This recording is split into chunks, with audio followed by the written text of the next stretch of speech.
오늘 말씀은 골로새서 2장 16절로 23절 말씀까지 봉독하겠습니다. 그러므로 먹고 마시는 것과 절기나 월삭이나 안식일을 인하여 누구든지 너희를 편론하지 못하게 하라. 이것들은 장래일의 그림자이나 몸은 그리스도의 것이니라. 누구든지 일부러 겸손함과 천사 숭배함을 인하여 너희 상을 빼앗지 못하게 하라. 저가 그 본 것을 의지하여 그 육체의 마음을 쫓아 헛되이 과장하고 머리를 붙들지 아니하는지라. 온몸이 머리로 말미암아 마디와 힘줄로 공급함을 얻고 연합하여 하나님이 자라게 하심으로 자라느니라. 너희가 세상의 초등학문에서 그리스도와 함께 죽었거든 어찌하여 세상에 사는 것과 같이 의문에 순종하느냐. 곧 붙잡지도 말고 맛보지도 말고 만지지도 말라 하는 것이니 이 모든 것은 쓰는 대로 부패에 돌아가리라. 사람의 명과 가르침을 쫓느냐. 이런 것들은 자의적 숭배와 겸손과 몸을 괴롭게 하는데 지혜 있는 모양이나 오직 육체 쫓는 것을 금하는 데는 아무 유익이 조금도 없느니라. 아멘. 아멘. 우리 새해 복 많이 받으세요 인사했습니다. 또 새해가 되면 여러 가지 결심을 합니다. 그런데 참 떠올리기도 다시 제가 말씀드리기도 싫은 단어가 있는데 꼭 해야 되니까 하자면 작심삼일입니다. 작심삼일. 여러분 다 그러시죠? 벌써 막 우리 송교신 예배 드린 그제 같은데 또 새해마다 하는데 나이가 지금 이렇게 들어가는데 어째 이렇게 새해 결심하는 일들 지키기가 어렵냐 이 말씀이에요. 작심삼일 자 하기가 쉽고 그러나 우리들이 정말 새해에는 좀 해야 될 일과 하지 말아야 될 일을 구분해서 살았으면 좋겠어요. 할렐루야. 그래서 해야 될 일들은 우리가 좀 열심을 내고 우리가 안 해도 되는 일들이 있어요. 그렇죠? 여러분 먹어도 배부르지 않고 먹지 않아도 배고프지 않은 그런 걸 군것질이라고 그러죠. 이 세상에 액세서리 군것질 하는 일들이 많이 있습니다. 여러분요 너무 그런 것에 연연해 하지 마시고 뭔가 좀 보람되고 가치 있는 일들이 있잖아요. 그런 걸 쫓아가면서 살아가야 되는데 그래서 올해는 이 투두리스트지요. 이 투두리스트를 한번 잘 짜보자. 그래서 무엇을 해야 되고 무엇을 하지 말아야 될까. 근데 오늘 골로새서 계속 읽다가 우리 지난주 말씀은 이것이었죠. 우리는 십자가로 다 승리했다 하는 말씀까지 했어요. 우리 하나님은 우리의 빈 문서들 있죠. 죄의 기록들 그게 의문에 쓴 증서입니다. 우리를 죄인을 만드는 법조항들 그것들을 십자가에 다 매달아 우리 하나님이요 다 캔슬시키셨다고 그랬어요. 아예 찢어버리신 겁니다. 빚쟁이 빈문서들 있죠. 그거 들고 와서 우리 빚쟁이라고 그럴 때 그걸 다 찢어버리는 수 있는 것처럼 하나님이 십자가에서 우리의 빈문서 죄 문서들을 다 도말하시고 거기서 캔슬시키시고 테이크어웨이라고 그랬죠. 아주 멀리 옮겨버리셨다고 그랬어요. 자 그런 우리들이니까 또 새롭게 살아보라고 새해까지 주셨으니까 이제 여러분 2021년은 영원히 지나갔어요. 다시 돌아오지 않는 해인데 2022년이 됐잖아요. 그럼 우리가 기왕이면 좀 새롭게 살아보자 이겁니다. 새롭게 시작을 해서 정말 새롭게 살아보기 위해서 자 새로운 일들 이제 골로새를 통해서 우리가 1년 어떻게 살아가면 좋을까 또 다음 주부터 이제 계속 말씀을 드릴 텐데 그 전에 보니까요 이런 일은 하지 말자 하는 말씀이 한 3개 나와요. 그래서 최소한 또 소극적으로 보면 자 이런 일만 안 해도 우리가 새해는 승리하는 삶을 살 수 있을 거예요. 3가지. 자 이런 일만 하지 말자는 건데 첫째는 우리들이 하는 일들을 가지고 사람들이 우리를 판단하고 편론하고 정죄하지 못하게 하자. 이것이 첫 번째 말씀입니다. 자 2장 16절 그러므로 먹고 마시는 것과 절기나 월삭이나 안식일을 인하여 누구든지 너희를 편론하지 못하게 하라. 이것들은 장래일의 그림자이나 몸은 그리스도의 것이니라 그랬습니다. 우리 믿음 생활 하다 보면요 여기 먹고 마시는 것 많이 가리게 됩니다. 이런 것은 하지 마세요. 이런 건 먹지 마세요. 이런 건 마시지 마세요. 그런 것들이 있죠. 또 이런 것은 지켜야 합니다. 이런 날을 지켜야 합니다. 이런 절기, 이런 예배를 드려야 합니다. 하면서 사실 이 절기나 월삭이나 안식일 이것 있죠. 일주일을 시작하는 주일. 물론 여러분 우리 주일 성수 예배 드리는 것, 안식일 준수하는 것 우리 열심히 하고 있죠. 이거 해야 합니다. 그런데 자 이런 것이나 그다음에 또 월삭 그랬는데 우리 달마다 첫날이 되면 우리 교회도 그렇게 많이 했었어요. 그 전에는 했습니다. 첫날 매달 1일이면 우리 새벽 기도회 다 나와서 우리 함께 기도합시다. 그래서 월삭 기도회 매월. 그다음에 이제 절기 있죠. 우리도 3차 절기 이상 또 특별 절기들 예배들 드리고 그렇게 합니다. 그런데 자, 이런 일들 먹고 마시는 거, 절기 지키는 거, 이런 것을 가지고 사람들이 우리를 판단하지 못하게 하라, 정죄하지 못하게 하라, 우리를 심판하지 평가하지 못하게 하라 그랬어요. 근데 왜 바울이 이런 말씀을 기록하게 되었냐면, 골로새 교회가 참 아름다운 교회였죠. 골로새 교회는 바울이 기도할 때마다 감사가 되는 교회였어요. 믿음, 소망, 사랑이 넘치는 교회예요.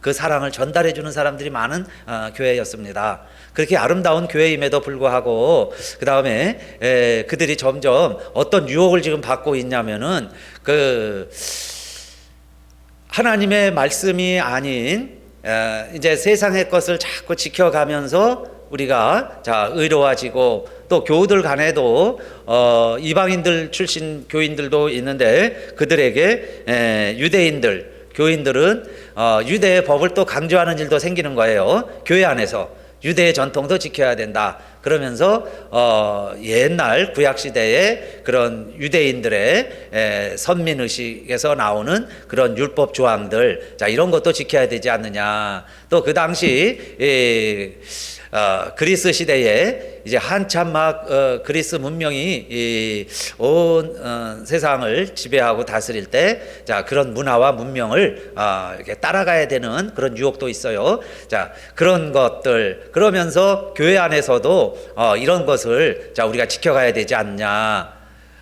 그런데 그런 것을 지키면 교회에서 우리가 의로워지는 것 같고 1등 시민이 되는 것 같고, 그런 것을 우리가 따라가지 못하면은 사회에서 도태되는 것 같고 적응하지 못하는 것 같고, 그런 자꾸 판단이 생기는 거예요. 그 다음에 본인들이 그렇게 느낄 뿐만 아니라 다른 사람들을 그렇게 판단을 합니다. 그러니까 유대의 전통을 지키지 않으면 정식 교인이 아닌 것처럼, 또 현대인이 아닌 것처럼, 잘 못 사는 것처럼 다른 사람들을 또 판단하는 거예요. 그러니까 교인들에게 이제는, 여러분 우리들은 말씀대로 복음 안에서 살아가는 새로운 피조물이 되었는데, 세상의 기준을 가지고 이렇게 누군가가 우리를 판단한다 할지라도 우리가 복음에서 흔들리지 맙시다. 우리가 하나님 말씀대로 사는 것에서 요동하지 맙시다. 우리는 하나님 주신 말씀대로 바르게 굳건하게 계속해서 나아가야 합니다. 그런 뜻으로 이 말씀을 바울이 전하는 거예요. 그래서 이 말씀의 내용은 율법으로 살지 말고 복음으로 살아가자, 그 말씀이에요. 한번 따라합시다. 율법으로 살지 말고 복음으로 살자. 아멘. 우리가 복음을 전하는 거지 율법을 전하는 게 아니에요. 여러분, 제가 가르치는 것도 여러분들에게 율법을 가르치면 안 돼요. 율법을 이렇게 해라 저렇게 해라 뭐 하라 말아라, 이 율법을 가르칠 수가 있어요. 그런데 교회는, 하나님의 마음은 그 율법을 배우라는 게 아니에요. 복음을 깨우치라는 거죠. 복음을 전하라는 거예요. 그래서 복음이냐 율법이냐 참 중요한 문제입니다. 그래서 초대교회와 또 골로새 교회도 그런 이제 갈등에 직면한 거예요. 그럴 때에 이런 유사의 것들 때문에 여러분, 우리가 복음에서 밀려나면 안 됩니다. 복음에 굳게 서십시오, 그 말씀이에요. 예수님이 오셨을 때에도 예수님을 가장 박해하고, 때로는 예수님 말씀을 오해하고 혹해하고, 심지어는 예수님을 십자가에 매달아 죽기까지 죽이도록 한 사람들이 누구예요? 바리새인들입니다. 종교 지도자들. 자기들이 가지고 있는 종교적인 생각을 가지고 하나님이 오셨는데도 예수님도 아니라는 거예요. 예수님도 율법의 조항에 의하면 죄인이 된 거예요. 자기들의 기준에 의하면 예수님은 죄인이에요. 그런데 예수님이 하나님이라고 그러니까 이 사람들이 이해가 안 된 거죠. 그래서 저 사람은 신성모독하는 거다, 그리고 예수님을 죽였다는 얘기예요. 그러면 오늘날도요, 우리가 예수 믿는다고 그러는데 잘못 믿다 보면 예수님을 믿고 따르고 우리가 복음을 나누고 복음을 전하는 사람들이 돼야 되는데, 잘못하면 율법을 이야기하고 율법을 강조하다가 오히려 자기도 구원에 이르지 못하면서도 구원에 이른 줄로 생각을 하고 다른 사람들은 수없이 정죄하고 판단하는 거예요. 다른 사람들은 다 죄인이고 다른 사람들은 다 잘못된 거예요. 자, 이것이 율법에 이르는 과정이죠. 율법주의에 이르는 길이에요. 그래서 골로새 교회에 첫째로, 야, 여러분, 우리들은 내가 하는 모든 일들 때문에 다른 사람들이 판단하지 못하게 해주세요. 그 말씀은 우리가 율법주의자가 되지 말고, 자, 복음에 충실한 성도들이 됩시다. 그 말씀이죠. 그냥 쉽게 구체적으로 말씀을 드리면, 여러분, 우리 이 세상에서 살아가면서 그리스도인들이지만 그리스도인들로서도 직면하는 문제들이 있어요. 이 사회생활을 같이 해가야 되니까. 그리스도인들이라고 해서 사회를 떠나서 살질 않잖아요. 우리 똑같이 사회에서 구성원으로 함께 살아가고 있기 때문에 여기서 우리가 어떤 가치 판단을 하면서 살아가느냐 하는 겁니다. 그래서 존 하이퍼 목사님이 한 번은 그 베들레헴이라는 미국에 있는 교회죠. 미국의 교회에 이제 담임 목사로 갔는데 이 교회에 가서 보니까 교회에 내교가 있습니다. 처치 카비넌이 있는데 그 옛날이죠. 그 옛날 시절에 교인이 되려면 이런 것을 해야 됩니다 하는 게 있었어요. 어떤 내용이 있었을까요? 그 뭐 이렇게 해야 됩니다 하는데 그 중에 하나가 뭐냐면 우리 교인들은 술을 음료로 사용하거나 술을 판매하는 일을 하면은 안 됩니다. 그러니까 그런 일을 하면 교인에서 제명이 될 수 있는 거예요. 교인이 될 수가 없다. 그런 구절이 있어요. 서약서가 있습니다. 그래서 이분이 이제 새로 와가지고 목회를 해야 되는데 그 전에 해오던 일이니까 이걸 계속 해야 되나, 이게 정말 옳은 일인가, 이제 기도하게 된 거죠. 그런데 이분이 크게 깨닫게 돼요. 술은 물론 여러분 술 마시면 뭐 절제하고 마시면 되지요 하지만은 절제가 안 됩니다. 절제하는 분 별로 못 봤어요. 다 취하게 되고 취하자고 마시는 거고 그게 반복되면 다 중독까지 갑니다. 알코올 중독까지 가요. 그러니까 교회에서는 술을 먹지 마세요. 술을 먹으면 안 됩니다. 특히 이제 뭐 입교할 때 하는 것도 등록할 때 하는 것도 되지만은 또 이제 재직이 되고 중직이 되려고 그러면 자, 술 먹지 마세요. 술 취하지 마세요. 자, 그걸 이제 규정으로 막 내세우는 거죠. 그래서 그런 교회들이 생긴 거고 미국에도 그랬고 그런 영향을 받은 선교사들이 세운 우리 한국의 교회들도 한국 우리 할머니 할아버지들 우리 옛 사람들 옛분들 보면은 아름다운 그 조선의 나라에서 우리 아버지 할아버지들이 술을 좀 많이 자셨어요. 보통 먹었다 하면 그냥 고주망태가 되도록 먹었으니까. 그리고는 매일 먹고 그죠? 매일 노름하고 매일 그냥 집에 안 들어가고 그게 남자다운 것인양 그게 사내다운 것인양 여기던 시절이에요. 그런데 선교사님들이 와서 보니까 여인들은 그렇게 고생하는데 남자들은 술만 먹으니 술 먹지 마세요 한 거죠. 그래서 최소한 교회에 오는 분들은 술 끊고 오세요. 술 끊어야 됩니다 라고 강조를 한 겁니다. 그런데 오늘날 뭐 지금은 교회들이 그렇게까지 강조는 안 해요. 근데 저도 고등학교 졸업할 때까지 남자들 남자 고등학생들 화장실 뒤에 가서 몰래 담배들 한 대 펴보고 그게 무용담이죠. 담배 한 대씩 펴보는 거 선생님 눈 피해가지고 그 다음에 몰래 한번 술 한 잔 먹어보는 거 술 한번 먹어보는 거 그거 어떻게 보면 장난스럽기도 하고 애교스럽기도 하고 그랬어요. 근데 저는 뭐 고등학교 졸업할 때까지 한 번도 안 했습니다. 그리고 이제 신학교를 갔으니까. 그런데 신학교 가서 해봤어요. 신학교 가니까 어떤 선배가 한번 먹어보라고 그래. 그런데 저는 그 고등학교 졸업하고 신학교 갈 때까지요, 어떤 생각이 있었냐면은 술 먹으면 사람이 악마가 된다는 생각이 있었어요. 저 정상이 아니다. 술 먹는 사람은 괴물이 되는 거다. 저는 크게 잘못될 거야. 저 술 먹은 사람은 사람이 아니야. 막 이런 생각이 있었어요. 그런데 신학교에 가가지고 그 신실한 선배가 술을 한번 먹어보라고 그러는데 술을 한번 먹어보니까 괴물이 아니에요. 정상이야. 기분도 좋고 괜찮은 것 같아요. 뭐 그냥 필요한 것도 같고. 제가 그래서 만약에 그냥 경험을 안 오고 모르고 그렇게 했다면은 저는 지금 하나님께 감사한 마음이 들어요. 참 좋은 학교에서 공부했다는 생각이 드는 게 제가 율법주의자가 되지 아니한 거예요.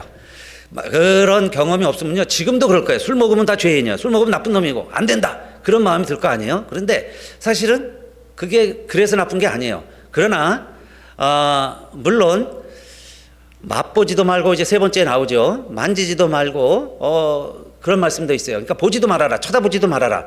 그런데 그게 좋아요. 그러니까 여러분 아예 그냥 손도 대지 마세요. 그게 좋아. 왜냐? 잘못하면 자꾸 빠지게 되고 또 성격이나 취향에 따라서는요 중독이 쉽게 되는 분들이 있어요. 그럼 그냥 그게 좋은 거야. 그럼 계속 먹게 돼. 계속 마셔야 돼. 그거 없으면 안 돼. 그거 의지하게 돼요.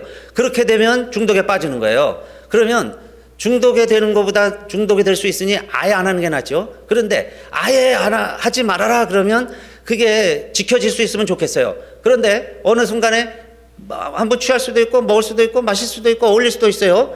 그런데 전혀 하지 말아라는 율법이 먼저 나오면은 그 다음에 우리가 죄인이죠. 그래서 교회도 못 가는 거예요. 나 술 먹었어요. 나 이렇게 실수했어요. 교회도 못 오게 되는 거예요. 자, 그래서 이 존 하이퍼 목사님은 그렇게 얘기를 했습니다. 그래, 술 먹으면 다 알코올 중독까지도 갈 수 있다. 그러나 하나님은 알코올 중독보다 이 배타적인 율법주의를 하나님은 못지않게 더 싫어하신다 그랬어요.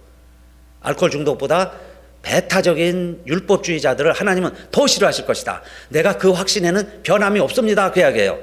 그러면서 몇 가지 예를 더 하는데 여러분 알코올 중독 걸리면 몸이 망가지죠. 자기 몸이 망가져요. 그러나 율법주의자들은 자기가 의롭다고 생각을 해. 술에 계속 취하면 내가 이러면 안 되는데 하는 생각이 들잖아요. 그래서 누군가가 날 도와주길 바라고 날 건져주길 바라는데 율법주의에 취하면요 나만 옳은 거야. 나는 항상 성공했다고 생각을 하죠. 그래서 알코올 중독자가 오히려 나는 실패자야. 그래서 누군가 도움을 구하고 하나님의 은혜를 간구할 수 있는 기회가 있는 반면에 율법주의자들은 내가 승리한 자야, 나는 성공한 자야 이러면서요 모든 은혜 바늘도 안 들어간다는 거예요. 내가 옳은데 내가 지금 잘하고 있으니까 그게 율법주의죠. 그렇게 해서 더 오히려 하나님 앞에는 더 가까이 나기가 어렵죠. 하나님은 예수님은 죄인의 친구시고 상하 심령을 하나님이 원하시는데 바리새인이 돼가지고요 율법주의자가 돼가지고 내가 이렇게 옳다고 그러면 그 다음엔 하나님 은혜를 사모하고 간구할 은혜와 방편이 하나도 없잖아요. 그래서 이 존 하이퍼 목사님은 율법주의가 알코올 중독보다 더 무섭다, 더 위험하다. 그러니까 교회에서 술을 금하게 하려면 율법주의를 더 금해야 된다. 그러면서 교회에서요 이 규정을 바꾸게 됩니다. 그러니까 우리 늘 그런 마음이 있죠. 우리가 이렇게 잘못할 때 잘못하는 마음 때문에 하나님 앞에서 겸손해지는데 내가요 율법 조항 몇 개 지키고 나서 내가 의롭다고 자꾸 생각을 하면 세상의 모든 걸 재단한다는 거예요. 그래서 율법주의자는 한 가지 가지고 모든 것을 판단을 합니다. 모든 걸 판단을 해. 그런데 여러분 사람들은요 다 알고 보면 사연이 있어요. 이유가 있습니다. 그렇게 할 수밖에 없어요. 그런 처지와 경우들이 다 있는 법인데 그걸 인정을 안 하고 단 한 가지 가지고 이거는 됐어, 너는 안 돼, 너는 승리했어, 너는 실패했어, 어떻게 그렇게 한 가지 가지고 다 사람들을 평가하냐 이 말이에요. 그게 율법주의라는 겁니다. 그게 여러분 심화돼서 바리새인들이 된 거예요. 그러니까 바리새인들은 나쁜 사람들이 아니에요. 원래는 율법을 잘 지켜보겠다는 사람들이에요. 그러니까 안식일을 지키되 철저하게 지키는 겁니다. 교회 늦더라도요 걸어서 오는 거죠. 운동하면 안 되니까 천천히 와야 되고 여러분 굶어야 되고 불도 켜면 안 돼요. 세상 것을 자꾸 만져도 안 돼요. 그러면서 경건하고 거룩하게 살려고 하다 보니 바리새인이 된 거죠. 그런데 우리 예수님은 오셔서 그들에게 자 뭐라고 말씀하시느냐. 그러니까 예수님은 우리에게 수고하고 무거운 짐진 자들아 다 내게로 오라 그러셨죠. 의로운 사람들만 와라 이게 아니에요. 병원에 아플 때 가죠. 이것처럼 예수님은 나는 병든 사람을 위해서 왔다, 나는 죄인들을 위해서 왔다. 자 그런 뜻이 뭐겠어요. 그러니까 나는 긍휼을 원한다. 하나님의 마음 두 가지라고 제가 말씀드렸어요. 하나님의 마음씨가 있어요. 두 가지가 뭐냐. 첫째가 감사고 두 번째가 긍휼히 여기는 마음이라고 그랬죠. 우리가 이런 마음으로 새해를 시작하는 거예요. 근데 나에게 정말 하나님의 은혜로 살아가니 감사해야 되겠죠. 그다음에 다른 사람들을 보면 어쨌든 여러분 긍휼히 여기는 마음이 있어야 돼요. 그게 하나님의 마음입니다. 그런데 율법주의는 정반대죠. 그게 없어요. 다른 사람 긍휼히 여기는 마음이 없습니다. 그게 율법을 너무 잘 알고 또 내가 그 율법을 자꾸 지키려고 하다 보면 그 율법을 잘 지키는 사람들이 빠지는 함정이다 그 이야기예요. 그래서 여러분 우리가 이 세상을 막 살아라 그걸 제가 말씀드리는 게 아니에요. 우리는 율법주의자가 아니고 우리는 복음이다.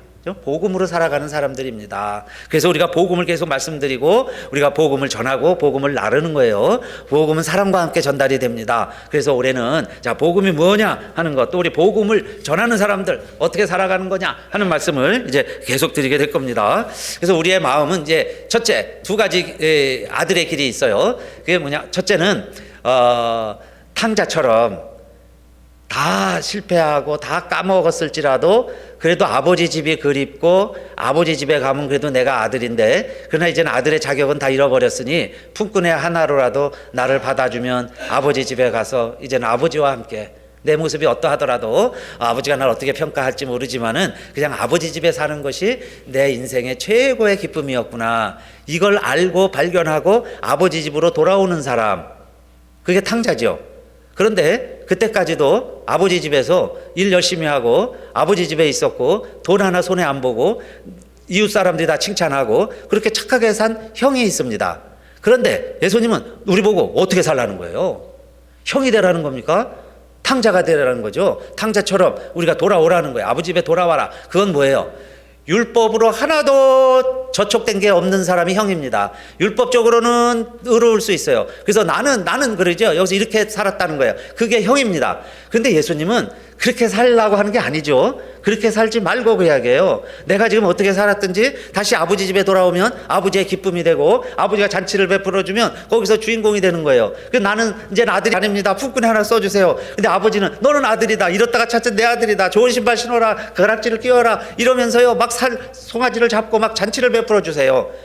우리가 첫째, 자 어떻게 살아갈 거냐 하는 겁니다. 그러니까 어떤 우리가 실패나 어떤 약점이나 어떤 허물이 있을지라도 그 말씀이죠. 아버지 집에 나와서 우리가 예배드리고 성도가 되어서 함께 살고 함께 어울려지고 아버지의 기쁨에 함께 참여하는 그 아들의 모습이 정말 하나님을 기쁘시게 하는 길이니까 첫째 우리가 복음으로 살아가자 그 말씀이에요. 그게 복음의 내용입니다. 그래서 루터도 그렇게 이야기를 했어요. 율법의 방망이로 얻어맞은 자만이 예수 그리스도의 은혜의 치료가 가능하다. 율법의 방망이로 얻어맞아 봐야 내가요 그 율법의 칼날에 한번 찔려보고 베어보고 상처를 느껴봐야 여러분들 정말 죄인 취급받아 봐야 내 죄가 적나라하게 정말 다 드러나야 그게 무서운 율법입니다. 그 율법의 정죄를 한번 받아봐야 그 다음에 그리스도를 통해서 오는 은혜를 사모하는 그 은혜의 치료가 가능하다 그랬어요. 그러니까 한 번도 넘어지지 않고 찔려보지 않은 사람들은 다른 사람들 이해를 못해. 가려운데 긁어주지 못한다는 것처럼요. 딴 이야기만 할 수 있어요. 왜? 자기는 실수 안 했으니까. 나는 실패 안 했으니까. 그런데 그게 여러분 칼자루를 내가 쥐고 있을 때는 남 판단하기가 쉽습니다. 그런데 칼자루가 남이 쥐고 있어 보세요. 나도 그 율법의 칼날에 나도 찔리는 거예요. 내가 찔려봐야 그 다음에 이 칼을 어떻게 써야 하는 걸 제대로 알겠죠. 그 다음에 상처 주고 상처받은 사람들이 그렇게 나쁘고 죄인들이 아니라는 게 느껴지겠죠. 그러면서 우리들이 은혜 안에 살아가는 게 뭐냐. 우리 안에 찾아오는 실패자가 다른 사람이 아니라 내 친동생이다. 너의 동생이다. 그 말씀이에요. 우리가 형제다. 하나님을 아버지라고 부르는 우리가 형제가 되었다. 그게 복음이고 율법에 의해서 너는 집 다 잃어버리고 돈 다 잃어버리고 아버지 망신시켰고 우리 가문의 망신이라고 생각이 드는 거는 율법이에요. 그러니까 우리가 자 율법으로 살지 말고 복음으로 살아가자. 이게 첫 번째 우리가 해야 될 일이고, 그 다음에 두 번째는요, 우리 모두에게는 상이 있다고 그랬어요. 믿음 생활하는 분들은 하나님이 예비하신 다 상이 있습니다. 1년 열심히 달리시는데 그 상 잃지 않도록 상 빼앗기지 말아라, 그 이야기입니다. 그럼 어떻게 해서 상을 빼앗길까요? 골로새서 2장 18절, 누구든지 일부러 겸손한 공과 천사 숭배함을 인하여 너희 상을 빼앗지 못하게 하라. 저가 그 본 것을 의지하여 그 육체의 마음을 쫓아 헛되이 과장하고 그랬어요. 우리에게 다 상이 있는데 세상에서 상 못 받게 한다는 겁니다. 그러면 우리가 그 상 빼앗기지 않도록 노력을 해야 되는데 그게 두 가지예요. 하나는 여기 일부러 겸손한이라는 것은 거짓 겸손을 말해요. 그 다음에 천사 숭배함이 있습니다. 이게 다 연결이 돼요. 여러분, 우리가 거짓 겸손이라는 건 뭘까요? 거짓 겸손, 이것은 우리 인간은 무한히 할 수 없다는 겁니다. 무능하다는 거예요. 그런데 천사는 능력이 있어요. 우리는 날지도 못하는데 천사들은 날아다니죠. 천사들은 다 알잖아요. 그래서 중세시대에는 천사 그림을 많이 그렸어요. 중세시대는 인간의 존엄성, 인간의 능력을 무시하던 시대예요. 저 인간은 그냥 하나님이 볼 때는 톱니바퀴 중에 하나입니다. 인간은. 그래서 인간은 그냥 예배드리고 이렇게 종교적인 생활을 하도록 부품으로 만들어진 거지, 인간의 가치, 사는 거의 중요함, 이 육체의 아름다움, 이런 걸 무시하던 게 이 중세 때 모습이죠. 그런 시대가 있었는데 르네상스를 통해서 사람의 중요성을 깨달아 준 거예요. 근데 여러분, 하나님도 우리가 죄인이지만은 그러나 사람이요 그렇게 무가치한 게 아니에요. 사람이 아무 쓸모가 없는 존재고 죽으면 끝이라면 왜 하나님이 그렇게 고민하시고 독생자를 우리를 위해서 보내주시고 우리를 다시 살게 해주시고 영원히 사는 걸 알게 하라고 하시고 천국이 있다는 걸 왜 알려주시겠어요? 우리 한 사람 한 사람이 그렇게 소중한 존재라는 거죠. 그래서 중세시대 때부터 발달한 게 그 전부터 자꾸 생각해온 게 천사 숭배인데, 천사 숭배한다는 것은 반대로 인간은 아무것도 아니다, 우리는 부족한 사람들이야, 그게 전제되어 있기 때문에 그래요. 그래서 자꾸 천사를 그리고 천사 숭배를 했는데, 그래서 성경은 특히 바울은 천사의 존재를 우리에게 잘 설명해 주었어요. 여러분, 천사가 우리를 위하는 거예요? 우리가 천사를 위하는 거예요? 모든 천사들은 부리는 영으로서 하나님의 백성들을 섬기라고 하나님이 보내신 거예요. 그러니까 우리를 섬기라고 하나님은 천사의 존재를 인정하신 겁니다. 그리고 그 천사들을 그래서 나중에 심판할 거예요. 점수를 매기는데 이 천사가 잘했나 못했나 그 평가를 누가 내리느냐? 우리가 한다는 겁니다. 그래서 고린도전서 6장 3절에 보면 우리가 천사를 판단할 것을 너희가 알지 못하느냐 그랬어요. 우리가 천사들까지 판단할 거고, 그 다음에 천사의 도움을 받아서 우리는 주님 앞에 가면은 면류관을 쓰고 상을 받을 거고, 천사들은 나를 얼마나 잘 도왔느냐에 따라서 자 평가를 받는다는 겁니다. 그러니까 너무 여러분 천사 숭배하는 것은 내 자신의 위치를 잘 모르는 거예요. 그리고 천사들의 기록을 보면 자 우리 예수님도 천사들이 시작부터 끝까지 나타나서 도와주세요. 천사는 돕는 영이에요. 요셉에게도 나타나서 아내가 임신한 것은 다른 남자와 동거한 게 아니고 성령으로 잉태된 것이다. 천사가 일러주죠. 예수님이 공생을 시작하실 때 40일 금식하시니까 너무 힘들었어요. 사단이 와가지고 유혹을 합니다. 그때 예수님이 말씀으로 물리치시니까 마귀는 떠나고 누가 수정들어요? 천사가 수정들더라 그러죠. 계속 천사가 예수님을 수정들고, 사단 막 공격할 때는요, 예수님 잡으러 올 때는 내가 말만 하면 12영이나 되는 수천 명의 천사들을 풀어서 로마 군대에 내가 물리칠 수 없는 줄 아느냐? 그러니까 예수님은 천사를 동원해서 이길 수도 있는 분인데 그렇게 하지 않으신 거예요. 그리고 돌아가셨을 때 빈 무덤이죠. 예수님 누우셨던 곳은 세마포만 있는데 그 앞뒤에 위아래에 흰 옷 입은 천사가 있었다 그랬어요. 막달라 마리아가 본 겁니다.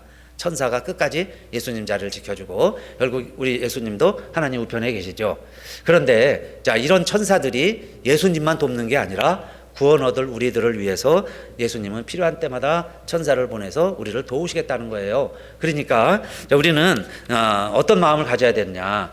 여러분, 교만한 마음이 아니고 헛된 겸손도 아닌 가장 내 자신을 정확하게 볼 수 있는 예수님의 표현은 저는 그 막달라 마리아에게 마지막으로 부활하시기 직전 그 돌아가신 후 그 틈새에 그 찰나죠. 찰나. 그 찰나에 막달라 마리아에게 심어주신 말씀이 있어요. 그 막달라 마리아에게 아직 하나님 나라 가시기 전에 예수님이 얼마나 다급하고 꼭 알아야 될 일이면 이 말씀을 하셨겠어요.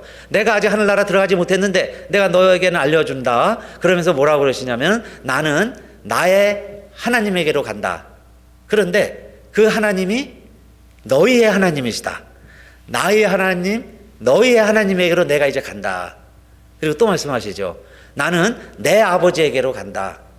그런데 누구 아버지라고 그래요? 너희의 아버지에게로. 나의 하나님이 너의 하나님이고 나의 아버지가 너의 아버지야. 그래서 나는 그 하나님에게 갈게. 그 아버지에게 내가 먼저 갈게. 그 사실을 일러줬어요. 그러면 오늘 우리들이 이 세상에서 살아가고 있지만은 정확한 나의 표현은 뭐예요? 천사도 흠모할 만한 우리는 하나님 아버지의 우리들이 자녀들이고 아들 딸들이니까 그 아들 딸들로서 우리는 합당하게 그 신분을 잃어버리지 않고 살아가는 거죠. 그런데 세상은 자꾸 우리들을 이런 율법을 가지고 판단을 하는 거예요. 그래서 너는 돈 잃어버렸잖아. 너는 실패했잖아. 너는 출세하지 못했어. 너는 못생겼잖아. 너는 무능하잖아. 이것 가지고 자꾸 판단하는 거죠. 그런데 하나님의 말씀은 너는 하나님이 보실 때는 세상의 어떤 것보다도 내 가장 맏아들보다도 더 소중하고 어여쁜 내 아들 딸들이다. 그게 우리 예수님 말씀이에요. 하나님 말씀이죠. 그래서 그 말씀을 붙들고 우리가 믿음 생활을 잘 하면 결국 우리가 누리게 된다는 게 뭐예요? 하나님 앞에 가면 상 받는다. 그 상 받을 때 그 상 잃어버리지 않게 살아가라. 그게 두 번째, 우리가 1년 사는 동안 해야 될 일이에요. 그럼 상을 잃어버리지 말아야죠. 상은 여러 가지가 있는데 우리 성경에 보면 마지막에 주님 앞에 가면요, 우리가 다 면류관을 쓸 겁니다. 다 면류관을 쓰고 예수님 만나는 거예요. 그래서 바울은 내가 달려갈 길을 다 마치고 이 길을 가면 하나님께서 나에게 의의 면류관을 주시는데 나뿐만이 아니라 우리와 같이 이렇게 믿음 생활하는 모든 이들에게도 의의 면류관을 줄 것이다 그랬어요. 의의 면류관, 또 영광의 면류관, 여러분 생명의 면류관, 24 장로들이 쓰고 있는 것은 금 면류관. 그런데 이걸 다 벗어서 주님 앞에 드리면서 주님과 찬양을 하게 된다 그랬습니다. 그러니까 그 면류관을 잃어버리지 않도록, 그 상을 잃어버리지 않으려면 어떻게 해야 되느냐? 나에게 여러분 나는 안 돼 하는 건 거짓 겸손이라는 거예요.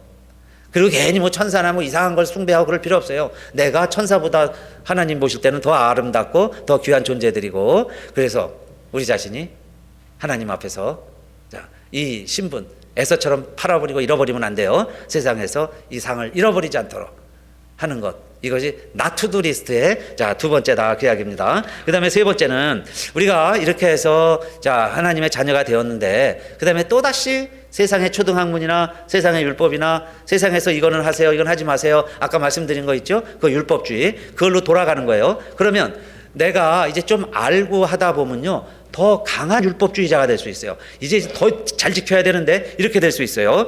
그래서 골로새서 2장 20절 말씀에는 너희가 세상의 초등학문에서 그리스도와 함께 죽었거든 어찌하여 세상에 사는 것과 같이 의문에 순종하느냐. 이제 주님을 믿고 복음을 알았는데 또다시 세상의 것에 왜 순종하느냐 이 말이에요.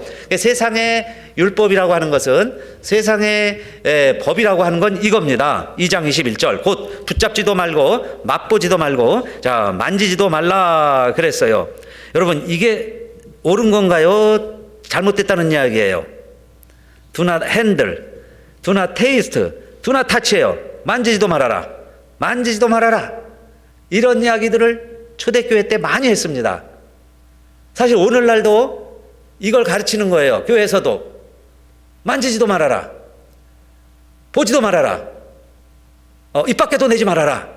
그것이 우리가 내 믿음을 지켜갈 수 있는, 우리가 신앙생활을 잘할 수 있는 비결인 것처럼 비춰진다는 거예요.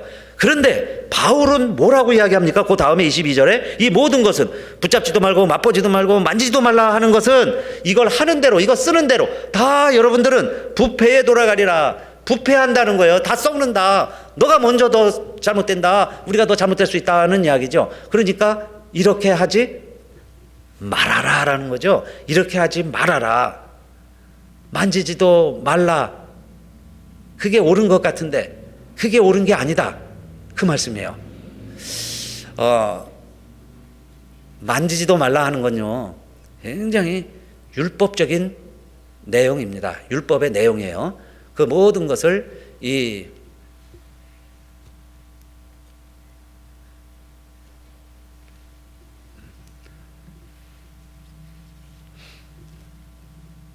만지지도 말라. 아무것도 하지 말아라. 그런데 이 만지지도 말라 하는 말이 성경에서는 언제 처음 등장하냐면 선악과 이야기부터 나와요. 창세기. 그때 하와가 하는 이야기죠. 뱀과 대화하다가 선악과를 먹지 말라고 하나님이 그랬어. 먹는 날에는 죽는다고 그랬다. 그 이야기를 전달할 때 뭐라고 그러냐면 선악과를 먹으면 죽을까 하노라. 죽을 수도 있어. 그 이야기고, 그 다음에 뭔 얘기를 덧붙였냐면 만지지도 말라 그러잖아요. 만지지도 말라. 하나님의 말씀에 사람들이 추가하는 율법의 내용이 붙잡지도 말고 만지지도 말라, 그런 뜻입니다. 하나님의 말씀에 사람들이 추가하는 것들이 만지지 말라는 이야기예요. 만지지 말아라. 그런데 예수님이 오셔서 하신 일은 정반대 얘기예요. 다 만지지 말아라. 여러분, 율법 전체 내용이, 특별히 레위기서의 내용들이 다 뭐냐면은 그 죄인들과 접촉하지 말라는 거예요. 만지지 말라는 거예요. 나쁜 건 만지지 말아라. 문둥병자가 앉았다가 일어난 의자도 부정해지는 거고, 문둥이가 사는 집도 문둥병자가 타치했기 때문에 그 집이 다 부정해지는 거예요. 그래서 그 집에 내가 들어갔다 오면 나도 부정해진다는 거예요. 그런 게 많이 있죠. 혈루증 앓는 사람이 있으면 그 사람은 부정한 사람인데, 그 사람이 의자에 앉았다 일어나면 그 의자도 부정해지는 거예요. 그 사람이 손대는 사람들은 다 부정해지는 거예요. 그래서 문둥이들을 성 밖에서 살게 했고 혈루증 앓는 여인들을 격리했습니다. 오늘날처럼 다 옮긴다고 생각을 했어요. 부정하다고. 그게 만지지 말라는 율법을 대변하는 거죠. 율법이 그렇다는 거예요. 죄인 정죄하고 판단하고 같이 있으면 물들고 그렇게 하지 말아라 하는 내용들이에요. 자, 그런데 예수님이 오셔서는 어떻게 하세요? 문둥이의 집에 가서 밥을 먹고 죄인들과 어울리면 그 죄가 나도 전염이 돼서 우리도 똑같이 죄인이 된다고 알고 있는 게 율법주의자들인데, 그 죄인들의 집에 가서 식사를 하시고,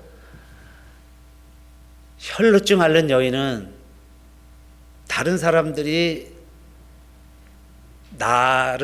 나에게 닿으면 안 되잖아요. 그런데 와서 닿지도 못하게 해야 되는데 예수님 옷을 가서 만지고, 그러면 이것은 율법자들이 보면, 율법주의자들이 보면 아주 나쁜 일을 하는 거죠. 잘못된 일을 하는 겁니다. 자, 그렇게 하는데 예수님은 뭐라고 그러셨어요? 나는 죄인들의 친구다. 죄인들과 어울리시고, 또 누가 내게 손을 댔느냐? 처음에 책망하시는 줄 알았는데 내 믿음이 너를 구원하였다. 그리고 그를 낫게 해주시고, 소경들이 다윗의 자손이여 우리를 불쌍히 여겨주세요. 우린 눈 좀 뜨게 해주세요. 그러면 예수님이 그래 내 눈 나았다 그렇게 말만 하셔도 나았을 텐데 꼭 예수님이 어떻게 하세요? 물론 진흙을 바르고 뭐 침을 발랐다고 하시지만 그 눈을 만지셔서 그래요. 꼭 아픈데 손을 대시고. 그러니까 주님이 하신 일은 뭐냐? 만지러 오셨다. 세상은 두나 타치, 만지지도 말아라 라고 이야기할 때 예수님은요 만지러 오신 거예요. 죄인들과 어울리려고 오셨어. 죄인이 되시려고 오셨다 그 얘기예요. 그러면 오늘 우리들이 어떻게 살아가야 되느냐 이 말입니다. 그래서 세 번째는 바리새인들 중에, 진짜 바리새인들은 나중에 뭐가 되냐면요, SNF파라고 있어요. 이 SNF파들은 어떤 사람들이냐면 이 세상에서 율법을 지키려니까 너무너무 힘들어요. 세상에 보고 듣는 게 다 저 죄 짓는 거야. 그러니까 아예 그냥 보지도 말고 만지지도 말고 이거 건드리지도 않게 하려면 어떻게 해야 되겠어요? 저 산속에 들어가서 우리들끼리 따로 살자는 거예요. 세상 보지도 말고 살자. 그거 아닙니까? 붙잡지도 말고 맛보지도 말고 만지지도 않고 우리 한번 살아보자. 그게 SNF파입니다. 그런데 예수님은 정반대로 하시잖아요. 그들과 만나고 죄인들과 만나고 그들과 밥 먹으시고 그냥 만져주시고 왜 그러시냐 이 말이에요. 그러니까 여러분, 내가 율법으로 살려면 바리새인들이 되다가 결국은 SNF처럼 되는 거예요.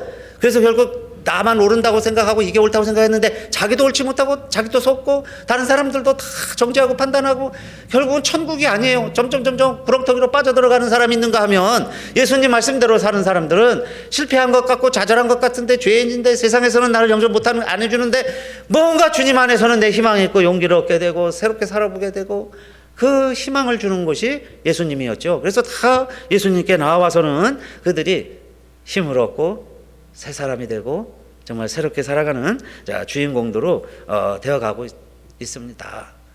이 SNF파의 핵심 내용은 그래서 이거예요. 오늘 뭐 그렇게 우리가 살 수는 없지만은 그러나 우리의 생각 속에 혹시 이런 사상이 심어 들어갈 수도 있어요. 그 SNF파들의 생각은 뭐냐면 눈에 보이는 것은 다 부정한 거예요. 눈에 보이는 건 다 악한 거예요. 보이지 않는 게 거룩한 겁니다. 그러니까 세상에 보이는 것들은 가능하면 접촉도 안 하는 게 좋은 거예요. 만지지 말아야 되는 거예요. 그래서 물건도 안 옮기고 불도 안 켜고 가능하면 이 세상에 보이는 육의 것들은 내가 만지지도 않는 거예요. 그게 SNF파. 그런데 예수님은 하나님이 육신이 되셨다. 그것 자체가 놀라운 혁명의 말씀이죠. 하나님이 인간이 되셨다. 육체, 이걸 어떤 경우에는 뭐 비계 덩어리다 해서 아주 악한 것으로 표현할 수도 있는데, 그러나 여러분, 우리의 육체는 하나님이 주시는 성령의 전이고 이 육체를 가지고 내가 하나님 일하다가 하나님 만날 수 있는 이게 아름다운 거죠. 하나님이 주신 우리의 육체예요.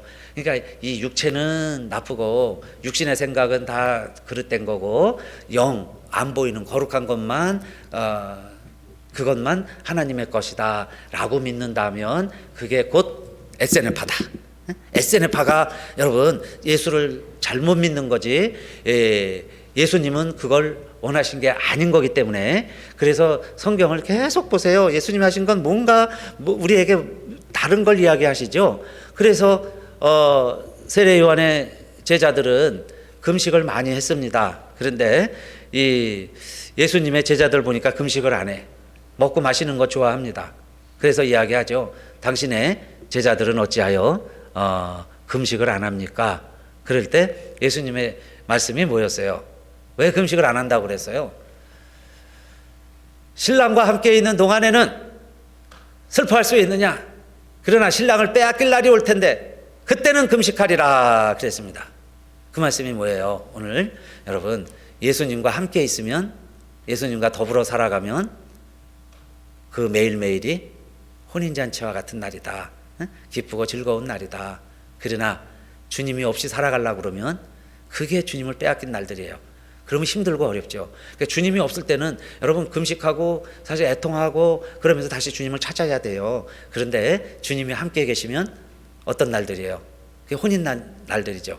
그래서 주님과 더불어 사는 것은 주님의 첫날도 혼인잔치고 마지막 날도 혼인잔치예요. 혼인잔치처럼 기쁜 날이 돼야 되는 거죠. 예수 믿는 게. 그래서 우리 이 2022년도는 여러분 먹든지 마시든지 무엇을 하든지 주 안에서요 우리가 주님을 위해서 하는 그런 복된 삶이 되시고 천국 날 같은 날들이 되시고, 그래서 이제 우리가 해야 될 일을 찾을 거예요. 그래서 복음을 나누고, 율법이 아니라 복음을 나누고 사랑을 나누는 복된 해가 되시기를 주님의 이름으로 축원합니다.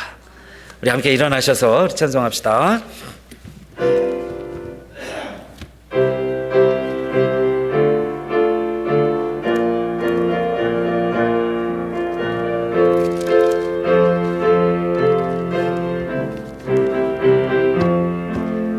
나 이제 주님의 새 생명 얻은 몸, 옛 것은 지나고 새 사람이로다. 그 생명 내 맘에 강같이 흐르고 그 사랑 내게서 해같이 빛난다. 영생을 맛보며 저 안에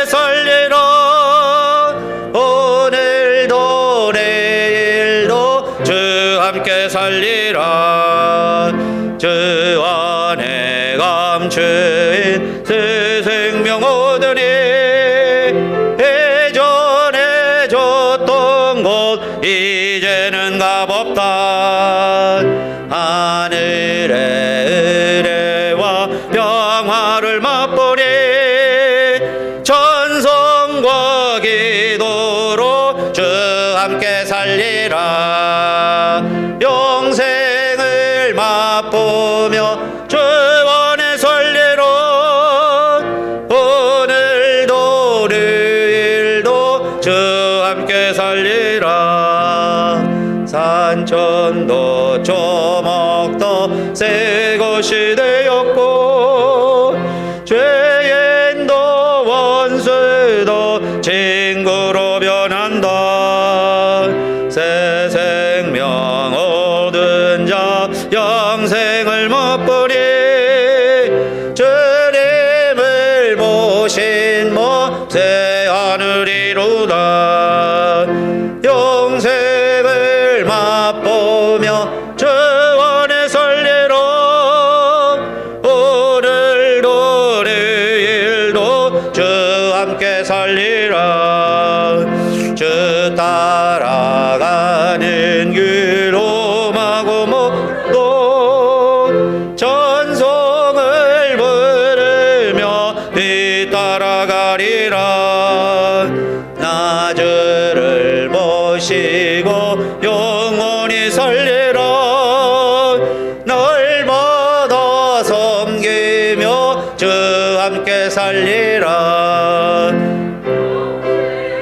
맛보며 주 안에 살리라. 오늘도 내일도 주 함께 살리라. 아멘. 하나님 감사합니다. 우리 생각해 보면 아무 가치가 없어 보이고 무한히 정말 무능해 보이고 그래서 한때 열등감에 무능감에 아무것도 못할 때도 있었지만은 그러나 하나님은 그런 나를 위하여 율법으로 안 된다는 것을 아시고 독생자를 십자가에서 돌아가게 하신 이 소식, 이 복음, 그 십자가 때문에 우리가 하나님의 자녀가 되었는데 하나님의 자녀로 살아가는 우리들이 이제는 더 복음에 충실한 일꾼이 되어야 되는데 바리새파가 되고 한 걸음 더 나가는 에세네파까지 대해가는 초대교회 현실 속에서 정말 주님은 나와 더불어 사는 것은 천국잔치다, 혼인잔치 날들이다 라고 말씀해 주신 의미를 오늘도 되새기며 우리의 날들이 매일매일 장례를 준비하는 것 같은 연속의 날들 같지만은 그러나 그 가운데서 빈 무덤에서 부활의 소망을 발견하는 우리 크리스찬들답게 우리 팬데믹 가운데서도 2022년 새롭게 시작했는데 정말 2022년에는 부활의 산소망을 가지고 성도들의 믿음이 넘쳐나 그래서 예수 사랑, 예수 믿음 이 모토 가지고 이 사실 전하기 위하여 또 이 말씀 전하면서 살기로 결심하고 시작하는 우리 교우들, 우리 교회 위에 하나님께서 올해 안에는 반드시 남은 것을 모아보아라 할 때 12강줄이 넘는 나머지들을 모으는 해가 되게 하여 주신 줄로 믿사오며 이제는 우리 주 예수 그리스도의 은혜와 하늘 아버지의 그 사랑과 성령의 감동 감화 인도하심이 오늘 예배드리는 우리들 모두와 우리 교회 위에 또 영상으로 예배드리는 우리 모든 하나님의 자녀들 머리 위에 이제로부터 영원히 함께 하옵시기를 간절히 축원하옵나이다. 아멘.